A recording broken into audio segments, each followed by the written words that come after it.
Hola, ¿qué tal? ¿Cómo están? Bienvenidos al tercer canal del proyecto. Bienvenidos a el canal Science Studia. Y bueno, eh, hace unos días, no sé cuánto tiempo publiqué el último video, la verdad, pero bueno, resulta que tengo un tercer canal en YouTube. Vamos a ir rápidamente al canal. Y dije que iba a empezar a hacer de una lectura de un libro que complemente. Ustedes pueden ir aquí y entonces acá ponen Science, la palabra así, Science Estudia. Y en Science Estudia, este canalcito que está acá, se van a este lista de reproducción y en tiempo de estudio, eh, este video va a estar en la lista de reproducción que se llama Science Estudia el mural de memorias. ¿Qué es mural de memorias? Aunque estamos en tiempo de estudio, ¿sí? Aquí hay otra presentación que es mural de memorias, pero bueno. eh, no, mentiras, es que ya estoy pensando que está quedando todo mal y entonces ya quiero eliminar este video y volver a empezar, pero no, voy a dejarlo así como está. Bueno, la cuestión es que Mural de Memorias es una iniciativa que estoy haciendo en Instagram, que es en el Museo de la Memoria de Colombia, tomarme dos fotos mensuales en el letrero que dice la memoria es sagrada. Esa es parte de la iniciativa de Mural de Memorias. Pero también tiene otra contraparte que es estudiar la historia de Colombia. Y estudiar la historia de Colombia alrededor alrededor de el tema de o sea, de la misma historia de Colombia y la importancia que tiene la memoria del país. En Colombia nos roban, constantemente nos están robando. Ayer mi mamá decía una frase que me quedó sonando y que me gustó, y es que en Colombia nos roban hasta la memoria. Sí, el hecho de que el Museo de la Memoria de Colombia sea una obra que está próxima a ser declarada obra inconclusa dice mucho con respecto a lo que este país, a los intereses de este país, ¿no? Eh, a los intereses de este país, a los intereses de los gobiernos, de cómo dilatar a lo largo del tiempo, porque el Museo de la Memoria es algo que se estipuló que se iba a, se diseñó, se creó, se empezó a construir. O sea, se entregó un terreno hace unos 10 años, pero la idea del Museo de la Memoria venía desde el 2011. Sí, hace como unos 15 años venía la idea del Museo de la Memoria y aún así eh, no ha sido posible que se construya el Museo de la Memoria, ¿no? Entonces, en esa búsqueda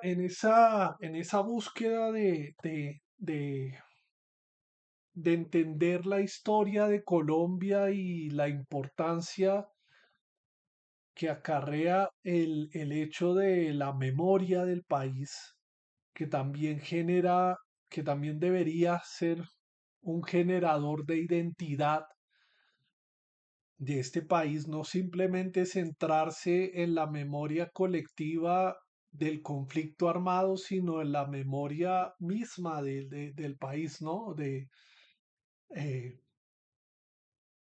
eh, debería ser como una intención misma del pueblo colombiano de resaltar lo más significativo de su propia historia. Sin embargo, el edificio es una construcción a medio hacer, una construcción abandonada bueno, yo tengo por ahí una noticia de prensa, tengo el periódico, una noticia de prensa donde la directora del museo, donde la directora del Centro Nacional de Memoria Histórica dice que en marzo se iba a, a contratar al próximo contratista para terminar la obra.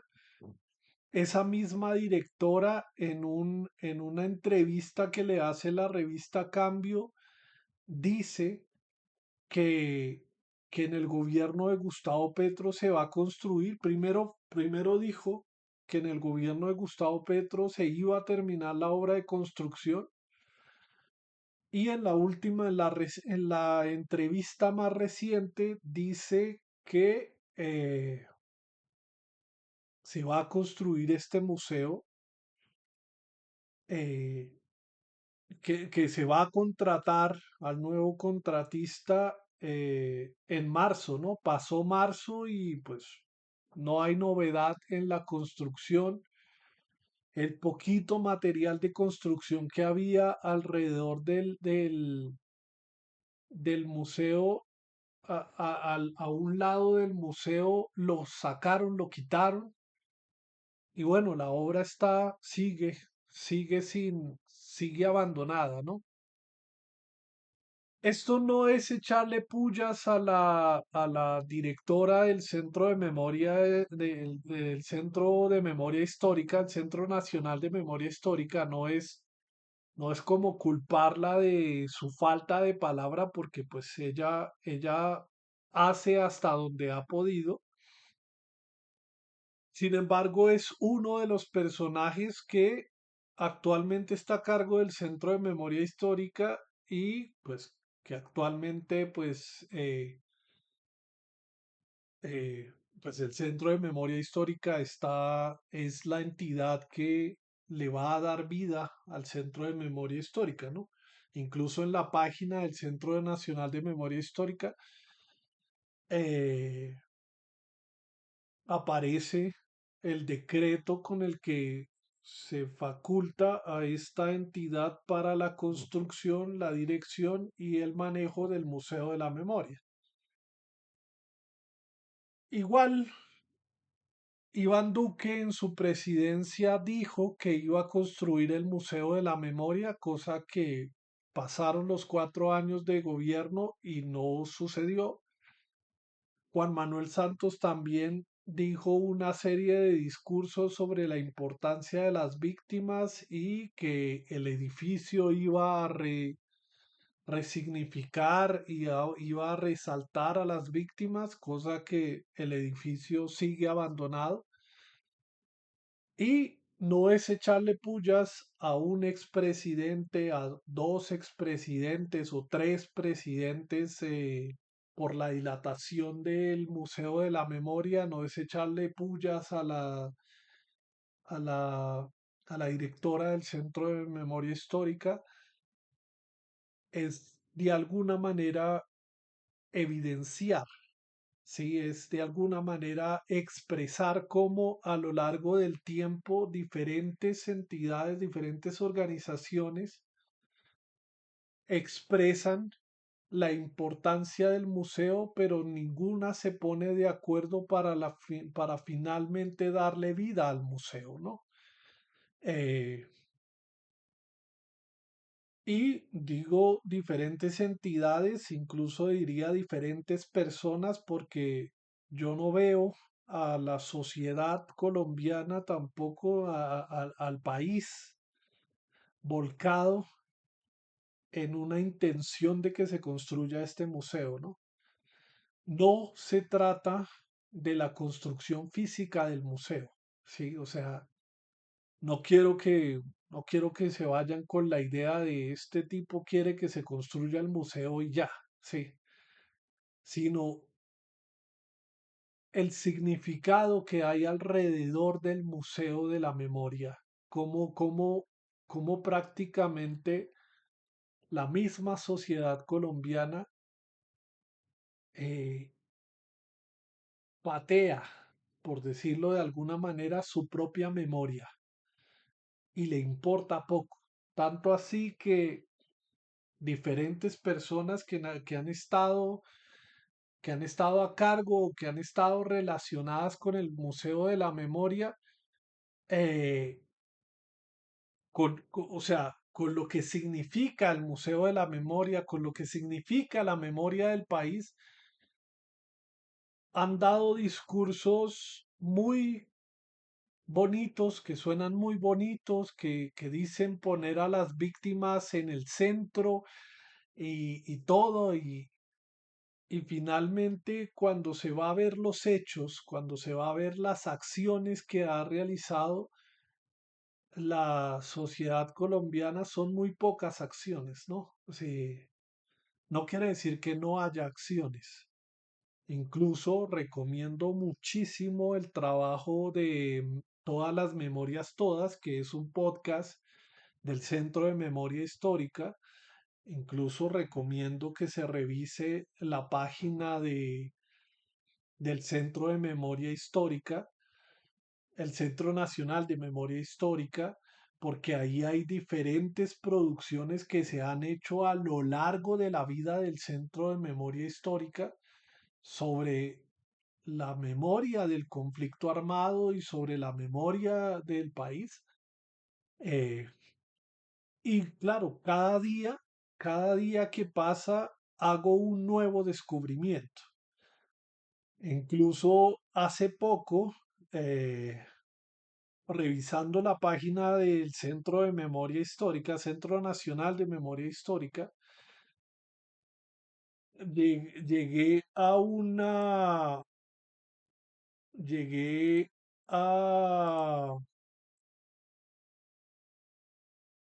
llegué a a una conferencia que se hizo conjunto con la Universidad de Pedagógica.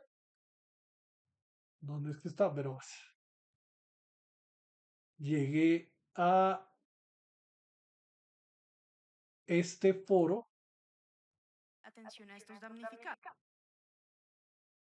este foro que lo tengo aquí detenido en la hora y 11 minutos. Este foro que se llama Foro Orígenes del Conflicto Armado en el Centro Nacional, con el Centro Nacional de Memoria Histórica de la Universidad Pedagógica en alianza con el Centro de Memoria Histórica, donde hablan diferentes personas en torno a la pregunta sobre el origen del conflicto. La cuestión es que llegué a esto se publicó el 11 de marzo, como que el mismo 11 de marzo, revisando la página de internet del Centro de Memoria, Centro Nacional de Memoria Histórica, invitaban a la población a participar presencialmente en este foro, pero yo me enteré ese mismo día, creo que a la misma hora, ¿sí? Y yo dije, carajo, me enteré tarde como para ir a presencialmente, sin embargo, estaba en digital, ¿no? Lo busqué y estaba en digital. Escuché la primera hora, hablan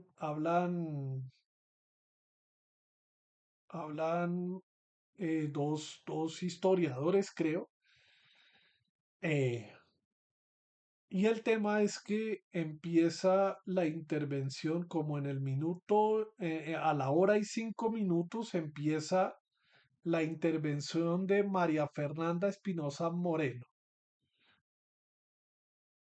Y cuando yo estaba escuchando eso, ella hablaba de una investigación de ella que se llamaba de damnificados a víctimas. eh, de damnificados a víctimas, qué pereza, de damnificados a víctimas, la construcción del problema público de los afectados por la violencia en Colombia 1946-1991. Detuve en este minuto eso porque cuando, o sea, cuando ella empieza a hablar sobre el concepto de víctimas, ¿sí? Que ahorita diferentes políticos tienen como en su discurso la importancia y la, sí, la importancia y el actor social activo que debería ser las víctimas y que debería repararse a las víctimas y todo este discurso sobre las víctimas, cuando ella empieza a hablar, desde cuándo empezamos a utilizar el concepto de víctimas y empieza a hablar de esta investigación, yo digo, necesito leer este libro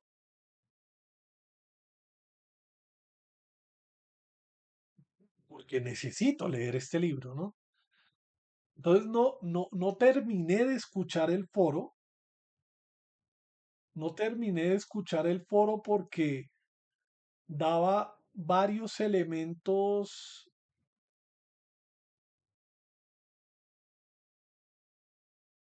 o sea, porque en la intervención de ella empieza a dar datos y yo digo, no, necesito leer el libro, ¿no?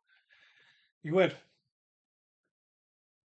porque lo que voy a empezar a hacer el día de hoy, que es leer este libro de damnificados a víctimas, entra dentro del proyecto, dentro de mi proyecto personal sobre el mural de memorias, entra a, o sea, entra como al tiempo de estudio, ¿no? Tiempo de estudio del mural de memorias. Eh, ya lo dije, el tema de que este mural de memorias busca de alguna manera que se construya físicamente el edificio, pero al mismo tiempo este mural de memorias busca conocer la historia y rescatar en el sentido de como una persona, como un civil más, rescatar la memoria del país, ¿no? Porque está en los libros, está en las instituciones, pero creo que no está llegando al pueblo, no está llegando a la ciudadanía, ¿no? Tan así que el hecho de que esté abandonado el museo es un claro ejemplo de que no les importa tampoco a la sociedad colombiana que se construya tal museo, ¿no? Por lo que esto implica, ¿no? Por lo que implica la construcción de ese museo, ¿no? Justamente la construcción del Museo de la Memoria. Eh, Porque claro, cada actor social involucrado en la memoria del país busca vender su propia versión de lo que fue el conflicto, de lo que es la memoria del país, ¿no? Y pues hay personajes vivos que han participado de manera activa o de manera pasiva dentro del conflicto armado y no quiere que se les responsabilice de su responsabilidad dentro del conflicto armado colombiano. El tema es que de damnificados a víctimas, que haga parte de tiempo de estudio, o sea, que me tome la libertad de leer este libro, no lo voy a hacer todos los días leer capítulo por capítulo, ¿sí? O sea, normalmente dedico una hora de lectura al libro, más comentarios que vaya haciendo a medida de que voy leyendo. Eh, no los voy a publicar todos, ¿sí? En algunos simplemente será hacer un breve resumen, no, este día leí esto y aquello y lo subo al canal de YouTube, eh, porque mi intención no es narrar toda la investigación de Fernanda Espinosa Moreno, sí, o sea, mi intención es que ustedes, con el fragmento que yo voy a leer, de alguna manera se motiven a leer este libro, ¿no? ¿Y por qué? ¿Por qué leer este libro? Porque parte de un hecho, o sea, sin tener idea de qué trata el libro todavía, ¿sí? O sea, sin tener gran idea, simplemente basándome en el título de damnificados a víctimas, el tema es que eh, es como el origen, cómo se va dando el origen de este actor social que pasó durante años, durante décadas, como un actor pasivo al que le pasaban cosas, que terminaba siendo el damnificado, que terminaba siendo el violentado, pasa de ser un simple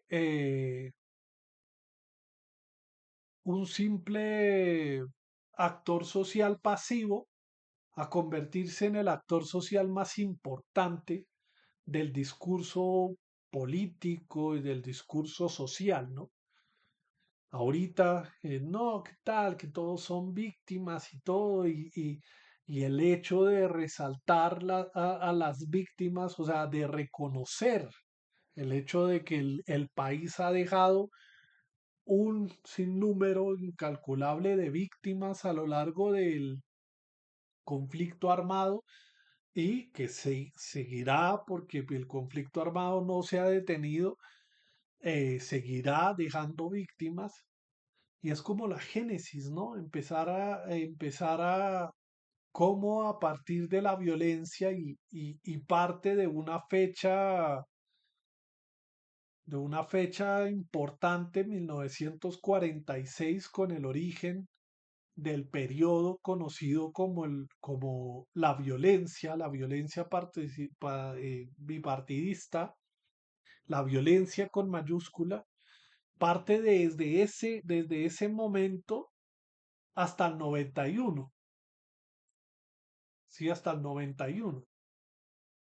Claro, tocaría ampliar un poco más la información más después, más adelante tocaría ampliar esa información, porque la ley de víctimas, eh, la ley de justicia y paz y todo esto que se empieza a volcar sobre las víctimas, a darle un justo lugar a las víctimas del conflicto armado o a las víctimas en general, eh, pues son a partir del 2000, ¿no? Pero bueno, vamos a empezar a leer el libro. Son 30 minutos iniciales. Son 30 minutos iniciales. Eh, bueno, antes de empezar a leer el libro, pues está en digital. Yo la verdad en este momento no tengo el dinero suficiente como para comprar la mayoría de, del,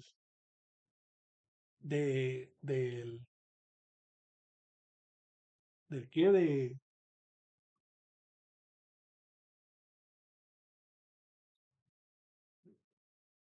de las fuentes de información que tengo. Sin embargo, recomiendo mucho, esto no es, bueno, esto no es, bueno, en fin, es que siempre digo como esto no es pagado ni patrocinado ni nada de eso, pero recomiendo mucho que se haga parte de el sistema de bibliotecas públicas de Bogotá, pues o del sistema de bibliotecas privado, público, del Banco de la República o de bibliotecas públicas de la ciudad en la que esté. Aquí en Bogotá es Bibliored, la red de bibliotecas públicas, y recomiendo muchísimo que se hagan socios o se hagan usuarios de las bibliotecas, tanto privadas como del Banco de la República, como de, de la red de bibliotecas públicas de la ciudad en la que esté. El hecho es que el Banco de la República de Colombia, del Banco de la República, la red de bibliotecas del Banco de la República, en su página de internet tiene este libro en digitalia, o sea, en formato digital se puede acceder, o sea, obviamente hay que ser asociado a la biblioteca. La verdad la asociación es un bajo costo, son 20, bueno, yo estoy en la general y son 20.000 pesos anuales. Me parece que es un ganar, ganar, es una vaina porque pues se accede a mucho material interesante. Y ahí está, el libro está en esa plataforma de damnificados a víctimas, la construcción del problema público de los afectados por la violencia en Colombia.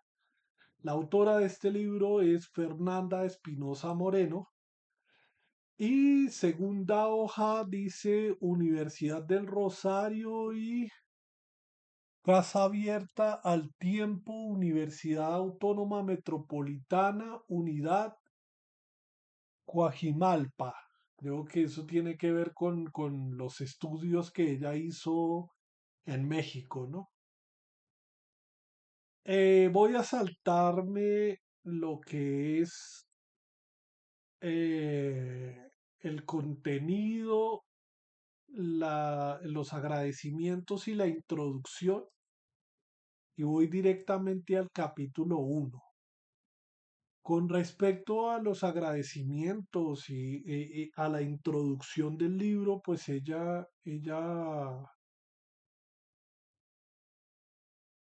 dice específicamente de qué tratará cada capítulo. eh, pues esa es la introducción. Sí, sé que es muy obvio, pero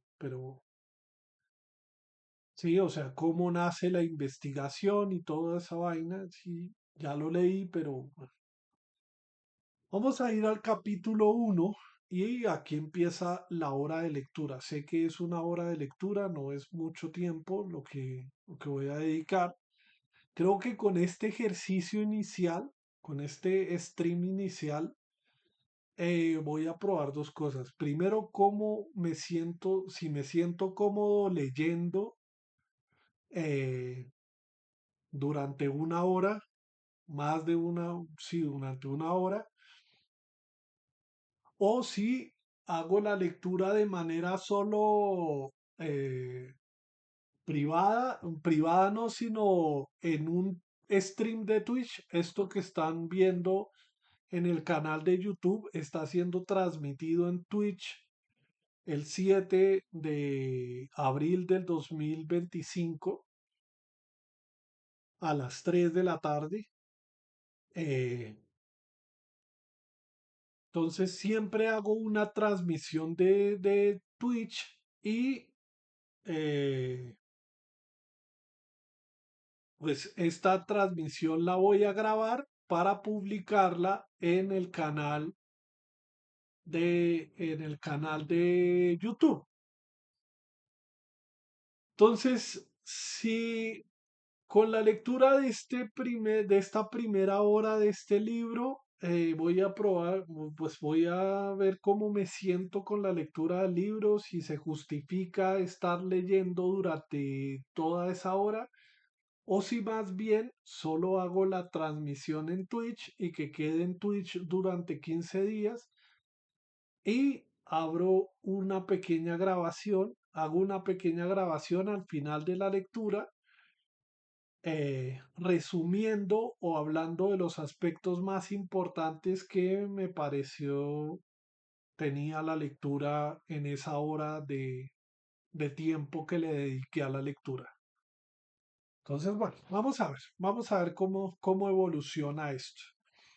Son 30 minutos. Yo aquí en la pantalla, solo tengo una pantalla, que es la pantalla del computador. Tengo el temporizador que ustedes ven en pantalla y aquí en esta parte tengo el libro en digital. Pero ustedes solo ven la presentación de tiempo de estudio, el proyecto Science, no contesto comentarios porque pues, no contesto comentarios y van a ver el temporizador. Me van a ver mirando como la pantalla y medio leyendo. eh, pero bueno, sí, vamos a ver. 30 minutos iniciales, capítulo uno. Problema público de las afectaciones por la violencia y el duelo social.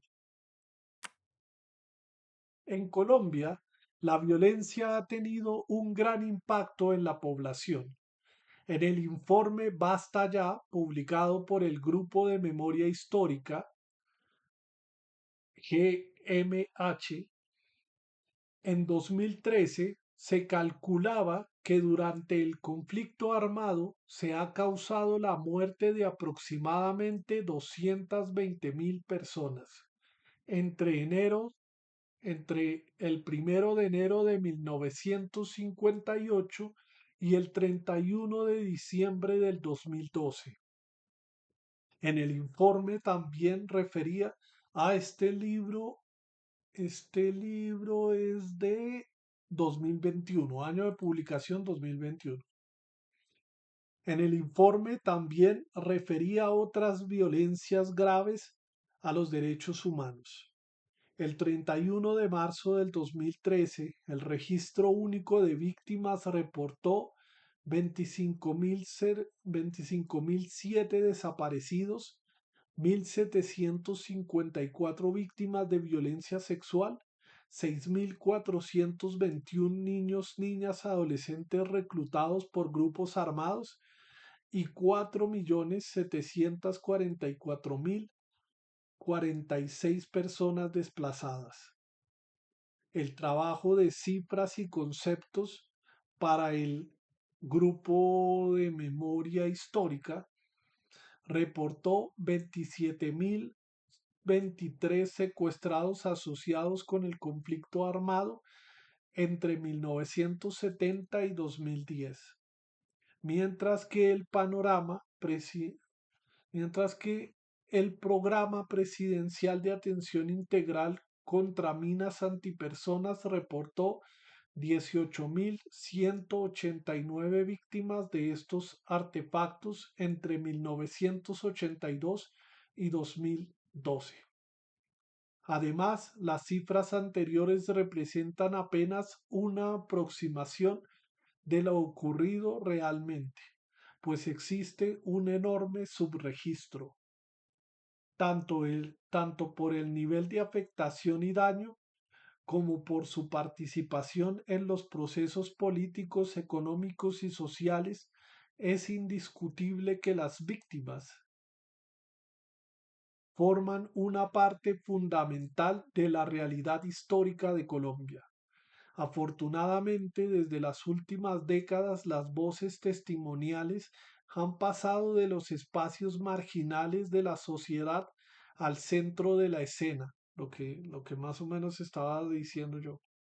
Relato com- Relata como la voz de las víctimas a Krenzel 2011 relata cómo la voz de las víctimas comenzó a ocupar un lugar preponderante en las narraciones sobre la violencia en toda Latinoamérica, pues la condición de víctima de las violaciones de los derechos humanos fue alcanzada una legitimidad pública inmediata en la región, por supuesto, con matices según cada caso nacional y erigiéndose como una de las voces más autorizadas para tomar la palabra en la escena pública y dar cuenta de de los pasados de violencia política, guerra y horror. La prevalencia de estas voces se tradujo en buena parte de los países de América Latina en la incorporación o directamente en la organización de la narrativa humanitaria como la clave para relatar e interpretar los procesos de violencia política y guerras civiles. Este fenómeno también ha sido descrito por por distintos investigadores como una característica internacional del siglo XX. A partir de la década de 1960, particularmente como con el juicio de Adolfo Eichmann en Jerusalén, el mundo vio la masiva emergencia de testimonios de víctimas de sobrevivientes del exterminio nazi. La historiadora Annette, Annette Wilbioka, Wilbioka 2006 la ha denominado la era del testigo, durante la cual hubo una explosión testimonial mundial que la caracterizaría y que tendría su punto máximo en la década de 1980 y 1990. Se trata de un presente obsesionado con las voces del pasado. Incluso el investigador Gabriel Gatti habla de un mundo, habla de un mundo de víctimas en el que, en el que la multiplicidad de estas es el sujeto central más que el ciudadano. El mundo se llenó de víctimas y ocupa ahora el centro de la vida política, de la mediática, de nuestra economía moral. En esta investigación seguimos la agenda global propuesta por el autor: situar social e históricamente la emergencia de esa figura, pensar su consolidación y analizar tanto las formas de identidad, socialidad y agencia que se ordena en torno a ella, como los dispositivos, instituciones, redes expertas, oficios que intervienen en estos procesos. En el mundo actual se ha posicionado la autoridad de la víctima como una posibilidad de aproximarse a la verdad. Aparece con fuerza la reflexión sobre la relevancia de las narrativas desde el yo en las tentativas, desde el yo en las tentativas de comprender los procesos sociales. Francois Hartog reafirma que el testigo comprendió como portador de memoria, se reafirma que el testigo comprendido como portador de memoria se ha vuelto central en nuestro espacio público. Este fenómeno ocurre al mismo tiempo que la centralidad de Auschwitz en la memoria occidental se acrecienta. En el siglo XXI, en la legación internacional, se consolidó la noción de víctima como sujeto violentado y con derechos a ser reparado. Se trata de un fenómeno relativamente reciente, resulta apropiado entender e historizar las distintas formas en que se ha definido a la víctima y se reparará y su reparación durante la historia. En Colombia, desde el inicio de la violencia bipartidista, violencia con B mayúscula, o sea, el periodo de la violencia, se discutieron las políticas que se debían tomar hacia los afectados por hechos violentos. Las víctimas no pueden homogenizarse en un doliente genérico universal y permanente. Por eso consideramos pertinente observar las formas en que se consolidó y se articuló la idea del afectado por las violencias. La presente investigación analiza la construcción de la categoría social de víctima en Colombia durante los distintos ciclos de violencia entre 1946 y 1991. Se propone historizar el surgimiento de la violencia y sus variantes, surgimiento de la víctima y sus variantes, así como observar los cambios en las formas de su nominación, nombramiento y registro. En este sentido, reconocemos la polisemia de la categoría con respecto al contexto nacional y la dinámica de la violencia, así como la así como con la forma como ésta se interpretaba y se narraba. Estoy leyendo horrible. Pretendemos salir del modelo universal del doliente como caracterizar del doliente para caracterizar a la persona afectada en cada periodo según el tipo de violencia que experimentaron, su contexto y sus acciones. También nos proponemos analizar al sujeto afectado por la violencia en los discursos gubernamentales, en los pronunciamientos sobre el impacto de la violencia y el conflicto armado. En cada periodo estudiado tomamos en cuenta las múltiples variables con las que se identificó a las víctimas tanto colectivas, damnificados, exiliados, desaparecidos y mártires, como individuales, personas con nombre y apellido. Algunas preguntas que surgieron a lo largo de la investigación fueron la siguiente: ¿de qué manera el afectado por la violencia se volvió de interés de la política estatal? Esa pregunta es genial. ¿Qué acciones se debían tomar respecto a los damnificados por la violencia? ¿Cómo se llevó? ¡Ay, me pica! ¿Cómo se llegó al consenso sobre las intervenciones del Estado frente a estas afectaciones con políticas de asistencia y de reparación? ¿Cómo el afectado por la violencia se transformó en víctima sujeto de intervención política, administrativa y judicial? Para responder estas preguntas, observamos el proceso de condujo a que el Estado considerara necesario y legítimo intervenir, por el cual los afectados se empiezan a considerar un problema público sobre el cual hay que legislar. Descubrimos varios momentos de construcción del tema como problema o de acciones de los distintos gobiernos en relación con las víctimas.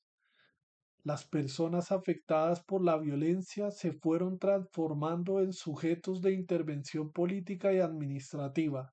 Finalmente, analizamos los procesos de negociación y negociación y contenciosos alrededor de la caracterización de la víctima y su reparación.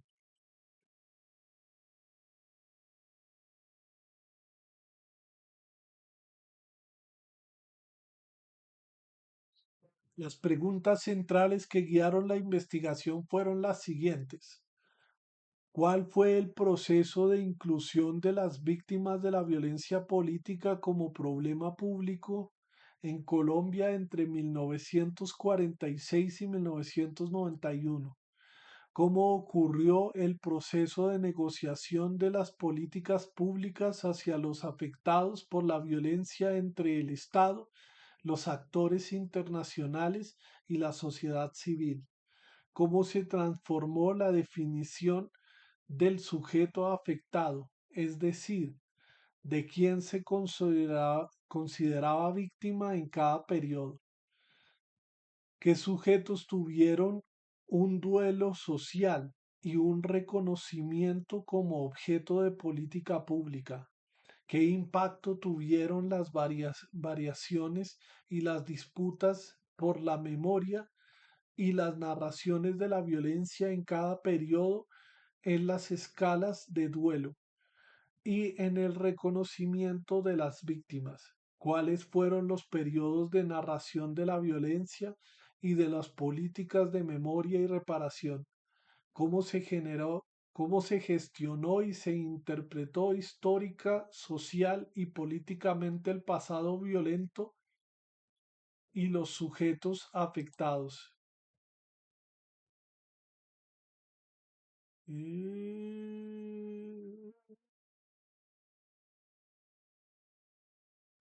Las víctimas como problema público y objeto de políticas públicas.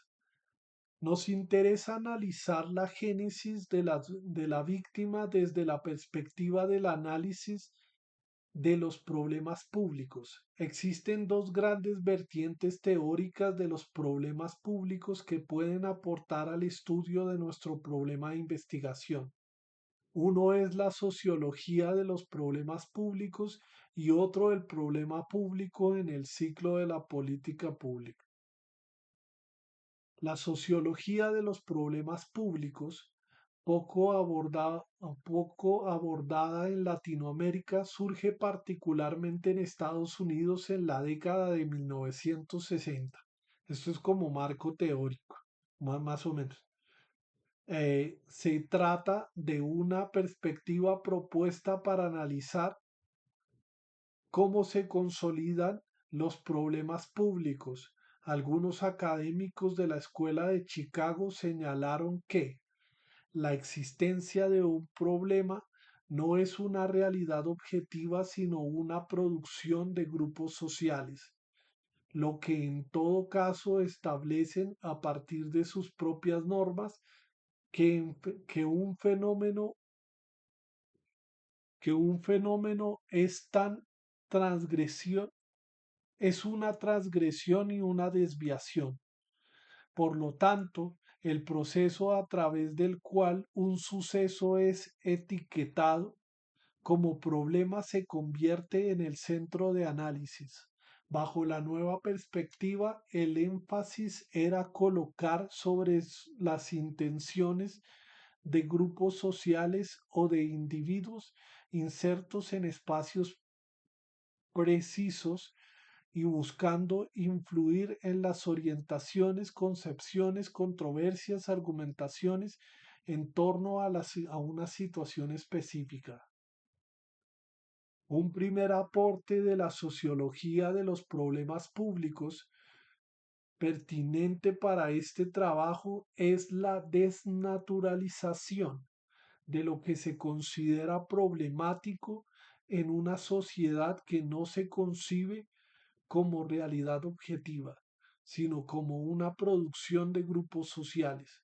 En este sentido, del centro de nuestro análisis es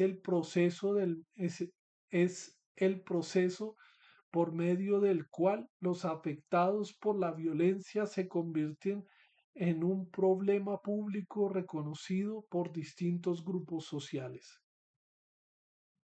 El sociólogo Joseph Gurfried pone énfasis en el proceso a través del cual se define un problema en el área pública en pugna entre grupos sociales e instituciones y sus transformaciones a través del tiempo con base en la ritualización, escenificación, la persecución y la retórica. En la agenda pública, el problema se define como algo factible de ser transformado o resuelto. Por eso, además de nombrar algo como un problema, se disputa socialmente el camino a seguir para su resolución. Para Gusfield, Field, bueno, para ese señor, un problema público tiene cierta estructura, lo que equivale a sostener que aún así el estudio de de las interacciones es importante. También lo que es observar cómo se compone una estructura que contiene ideas, acontecimientos cambiantes, imprecisos y contingentes. Un problema público mantiene siempre tres dimensiones, afirma este autor: cognitiva, moral y normativa. Un problema público. En palabras de Griffith, utilizar el concepto problema público para designar el proceso a través del cual un hecho se convierte en un asunto de reflexión y de protesta pública y recursos, así como un objetivo para la acción pública.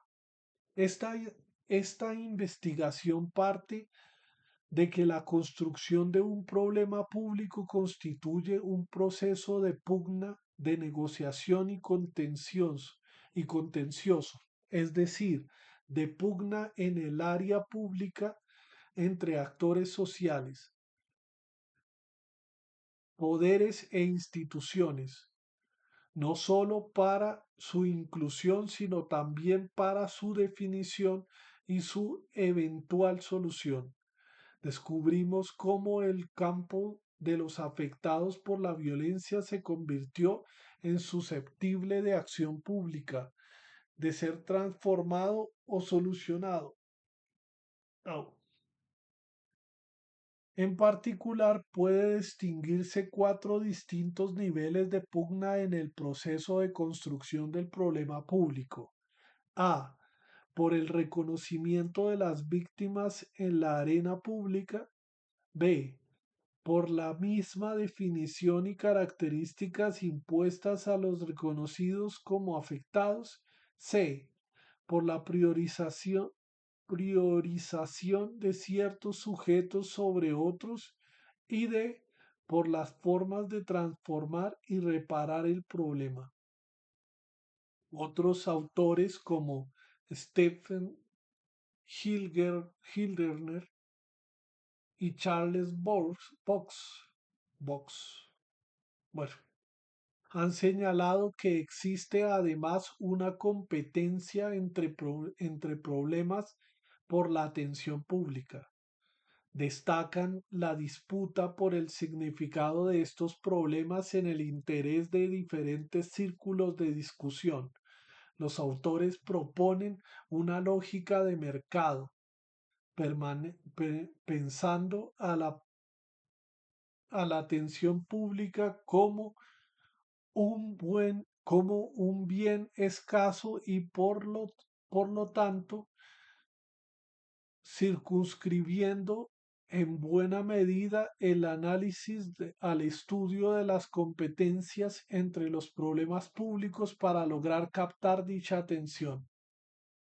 Esta perspectiva de análisis de disputa entre problemas públicos se vuelve interesante cuando observamos cómo en el interior del campo de las víctimas existieron disputas por la visibilidad pública de ciertas afectaciones sobre otras, por ejemplo, la tortura o desaparición forzada. Desde la teoría de la política pública, más propiamente de las ciencias administrativas, también se han hecho aportes sobre los problemas públicos. Diversos autores consideran la consolidación de un problema público como un primer paso en los ciclos de la política pública. Existen múltiples definiciones de lo que es una política pública. Raúl Velázquez Gavilanes, 2010, identifica al menos 26 definiciones distintas, cada una de las cuales tiene un énfasis y proviene de contextos diferentes.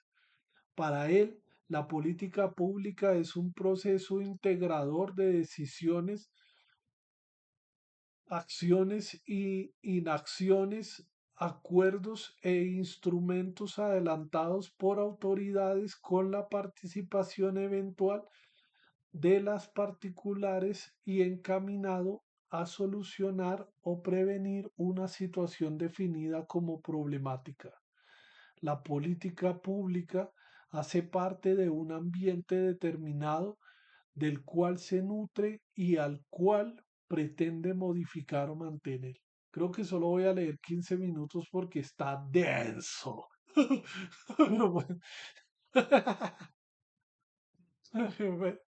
Pero bueno, siguiendo a Luisa.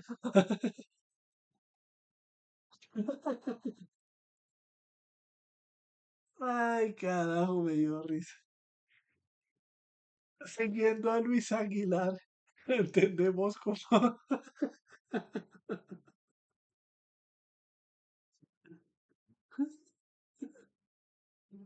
Ay, puta. Ay, pues.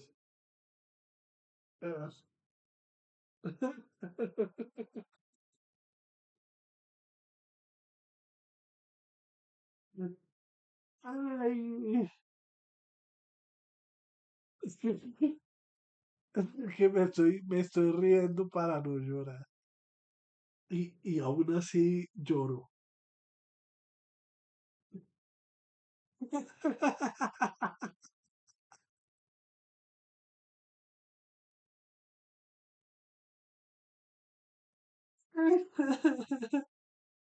Ay, ay,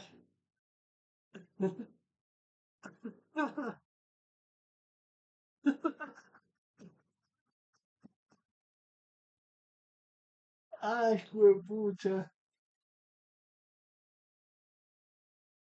Ay,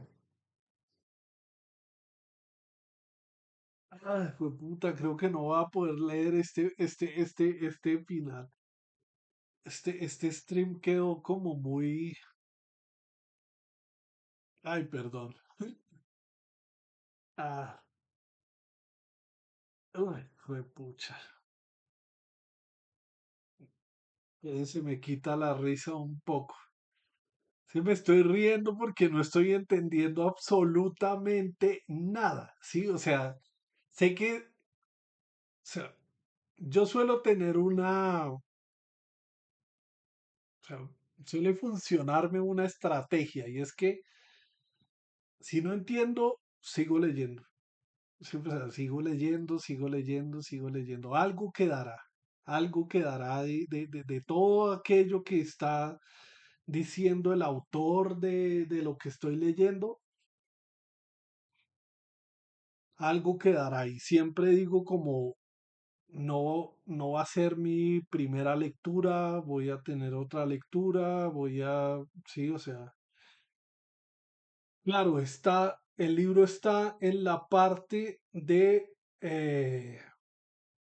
lo teórico.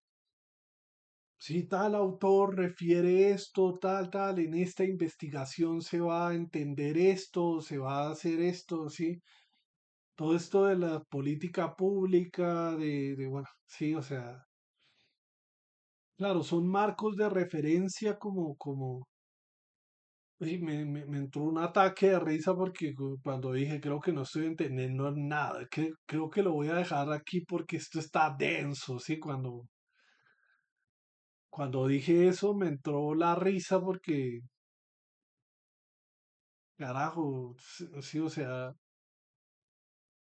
no sé, sí, o sea, me pareció gracioso la situación. Normalmente no es así como termino yo estos streams, ni que me ponga a reír. Bueno, en fin, esto quedó como muy raro, muy extraño. Este final de stream. Voy a dejarlo ahí,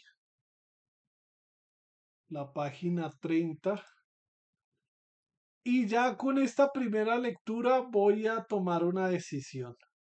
Si yo no estoy entendiendo, eso no quiere decir que ustedes no entiendan, ¿no? Sí, pero existe una probabilidad de que si en algún momento habilito la caja de comentarios, si hay comentarios y toda esa vaina y me preguntan algo, pues no voy a saber cómo responder. Creo que el paso a seguir, este fue el primer ensayo, entonces el paso a seguir será leer media hora o leer una hora el texto, ¿no?, en stream sin grabarlo. Bueno, voy a despedirme, ya, bueno, voy a decirlo para que quede grabado. Voy a leerlo en stream como lo he venido haciendo con los otros libros, leer en vivo y en directo. Y al final del stream pongo a grabar para que me quede un archivo en el computador y ahí digo, bueno, en la lectura de hoy, la autora o el autor del libro, bueno, en este caso la autora del libro, dice esto, dice aquello, dice tal, se entiende tal cosa, se entiende otra cosa, bueno, sí, o sea, hacer como un resumen bastante cortico, eh, porque sí, está complicada la lectura, la verdad. Me entró ese ataque de risa, pero bueno, pues la verdad me siento como muy perdido con lo poquito que leí el día de hoy, pero bueno, creo que no es nada más por mi parte. Sí, ya voy a concluir aquí este stream. Eh, Así como lo grabé, uy, así como lo grabé, lo voy a publicar sin editar en el canal, en el tercer canal del proyecto, en este canal, Síguense Estudia. Y bueno, nos vemos, no sé si mañana termino el informe de la Comisión de la Verdad, hago un stream y café, hablemos de libros sobre el informe de la Comisión de la Verdad. Y mañana no leo porque en las horas de la tarde voy a estar por fuera. Voy a hacer otras cosas. Entonces mañana no habrá contenido en este canal. Bueno, vamos a ver cómo evoluciona esto. No me está gustando o sea, no me gustó cómo quedó la primera lectura, pero pues de los errores se aprende y bueno, sobre la marcha se anda así construyendo este proyecto. Muchísimas gracias. Nos vemos pronto.